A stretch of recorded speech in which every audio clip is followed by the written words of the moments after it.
Buonasera e bentrovati con l'informazione di Prealpina. Apriamo questa sera il nostro giornale con l'ennesima tragedia sulle strade del Varesotto. Con l'arrivo della primavera aumenta il traffico delle moto in provincia e stavolta appunto è caratterizzato da tragedie. Dopo l'incidente mortale a Taino di giovedì pomeriggio, nella notte è deceduto il 56enne che ieri sera era caduto con la sua moto a Sumirago. Il servizio di apertura è di Veronica De Riu con le immagini di Matteo Canevari di Agenzia Blitz. Un malore, la perdita di controllo della moto che l'ha fatto finire contro un palo della segnaletica stradale. È morto nella notte tra venerdì 11 e oggi sabato 12 aprile il motociclista di 56 anni che nella serata di ieri era caduto a Sumirago. L'incidente è avvenuto nella frazione di Caidate in via Trento prima delle 20 appunto di venerdì sera. La dinamica resta al vaglio di carabinieri di Gallarate intervenuti sul posto. Pare che il 56enne residente in paese sia stato colpito da un infarto mentre era alla guida della sua moto e abbia perso così il controllo. Non ci sarebbero altri mezzi coinvolti, si sarebbe trattato quindi di un incidente autonomo. L'uomo era stato trasportato in codice rosso della massima gravità all'ospedale di Circolo di Varese, dove dopo poco è spirato. La sala del Consiglio Comunale di Gazzada Schianno è stata intitolata a Roberto Maroni. Questa mattina la cerimonia con la scopertura della targa. Presenti numerose autorità. Ascoltiamo il sindaco Stefano Frattini, intervistato da Paolo Grosso con le immagini di Angelo Puricelli di Agenzia Blitz. Oggi è una giornata importante per il Comune di Gazzada Schianno, per tutta la comunità, perché celebriamo una persona di noi, uno di noi, un varesino che era sempre presente alle manifestazioni del Comune di Gazzada Schianno. Fu presente all'inaugurazione di Villa d'Estrens, sede del Comune, nell'ottobre 2005, fra l'altro quest'anno ricorrono i 25 anni dall'acquisto.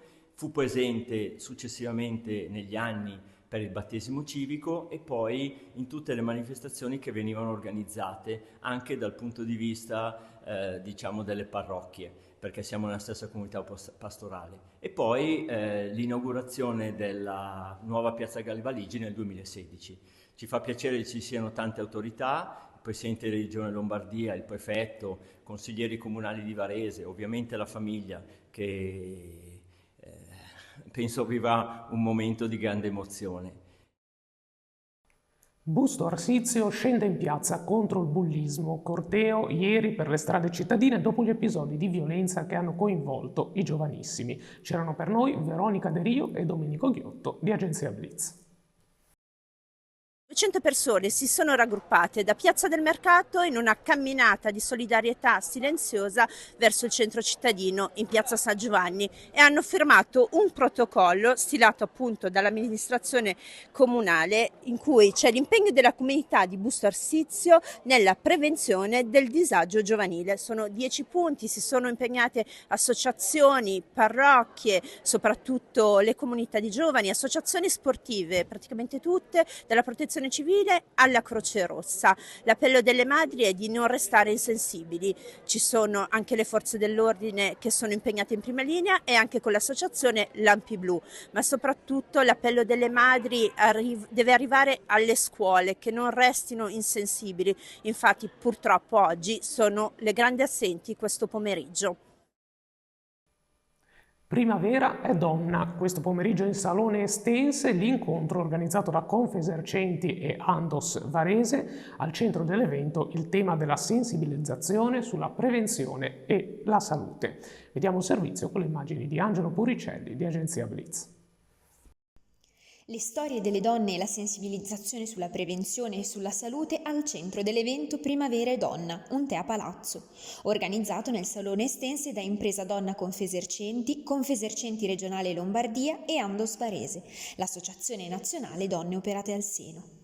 Nel dialogo tra imprenditrici sono intervenute anche Daniela Bramati, presidente e amministratore delegato della società editoriale SEV, editore della Prealpina, e Flavia Brogini Magnoli, presidente dei negozi Base Blu. Poi è toccato a Paola Biavaschi, direttrice del Dipartimento di Scienze Umane e dell'Innovazione dell'Università dell'Insubria, mentre Luisella Ferrari, psicologa di Andos, ha parlato dell'importanza della sensibilizzazione e della diagnosi precoce. Durante tutta la giornata si sono svolte decine di mammografie ed ecografie nei giardini estensi, grazie alla clinica mobile allestita per l'evento. E ora la politica. Oggi pomeriggio a Saronno la candidata della coalizione formata da Partito Democratico Insieme per Crescere e Tu a Saronno, Ilaria Pagani, si è presentata alla città. Quali sono i punti del suo programma? Ne ha parlato al microfono di Gianluigi Saibene e Domenico Ghiotto. Toccheremo tante situazioni. Allora, sicuramente i punti principali saranno partenza dalle persone, quindi lavoreremo perché tutti possano avere un futuro migliore a Saronno e che vogliano rimanere a Saronno. Lavoreremo sul commercio, sulla vitalità del centro, sulla sicurezza, lavoreremo sul futuro commerciale ed economico di Saronno, sulla formazione e lavoreremo in maniera importante in collaborazione con il terzo settore e con l'associazione di Saronese, che è uno dei punti di forza della città di Saronno. Apriamo la pagina sportiva. Calcio Serie D. A 24 ore dall'addio di Roberto Floris, il Città di Varese nell'anticipo della 35esima giornata di Serie D dà la scossa e batte il Chisola per 2-0. Ci racconta tutto Guido Ferraro nel servizio con le immagini di Stefano Benvenu di Agenzia Blitz. Con una rete per tempo, il Città di Varese supera il Chisola 2-0 nell'anticipo delle partite della 35esima giornata. I biancorossi, che in settimana avevano salutato l'allenatore Roberto Floris e promosso Alessandro Ungaro dalla Juniores, portano subito in vantaggio con il difensore goleador Bonaccorsi al 7° centro in questo campionato. Nella ripresa, dopo un quarto d'ora, Capitan Fito Francesco realizza il rigore del 2-0 finale, successo pesante per il Città di Varese, che resta quindi in piena corsa per i playoff. Nelle partite di domani, Varesina cerca a Vigasio la 9ª vittoria esterna per restare in corsa per i playoff, mentre giocano in casa 2 scontri decisivi per la salvezza: l'Arconatese di Giovanni Livieri contro i bianconeri lodigiani del Fanfulla, le 2 squadre con i peggiori attacchi del girone B, mentre la Castellanzese attende al Provasi il Chievo, Castellanzese che non vince in casa da 189 giorni, oltre 6 mesi, che si affida alla cabala e alla legge dei grandi numeri per battere gli scaligeri e tornare in corsa per la salvezza diretta. Basket, pubblico da Serie A questa mattina all'Itelium Arena per la finale della Varese School Cup, vinta dall'Istituto Tecnico Economico e Tecnologico Daverio Casula Nervi. Ascoltiamo Giovanni Todisco, organizzatore del torneo, al microfono di Giuseppe Sciascia. Giovanni Todisco, terza edizione della School Cup e terza grande festa finale a Masnago, una formula vincente che si ripete, una maratona di 6 mesi che si conclude nella maniera migliore. Sì, siamo arrivati alla terza edizione, sembra di aver iniziato ieri. Io personalmente sono molto soddisfatto, soprattutto sono molto emozionato, perché ogni anno si rivivono, è come se si ricominciasse da capo. E quindi ogni anno c'è qualcosa da scoprire di più, ma soprattutto l'entusiasmo che si vede per questo grande evento, soprattutto il coinvolgimento da parte di tutte le componenti sportive e scolastiche, credo che ripaghi veramente di tutti gli sforzi compiuti da parte non solo mia, ma chiaramente di tutto lo staff.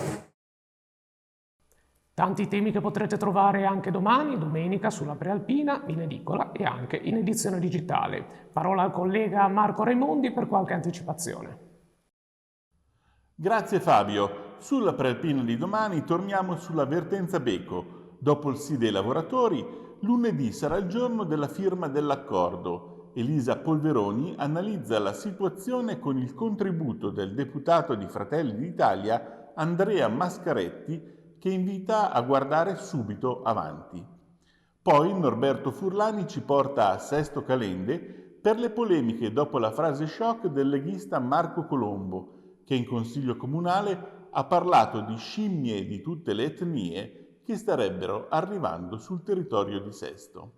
E torniamo anche sulle polemiche divampate dopo l'incontro per gli 80 anni della Resistenza a Luino. La scorsa notte striscioni contro lampi sono comparsi nel comune sul Lago Maggiore e anche a Varese.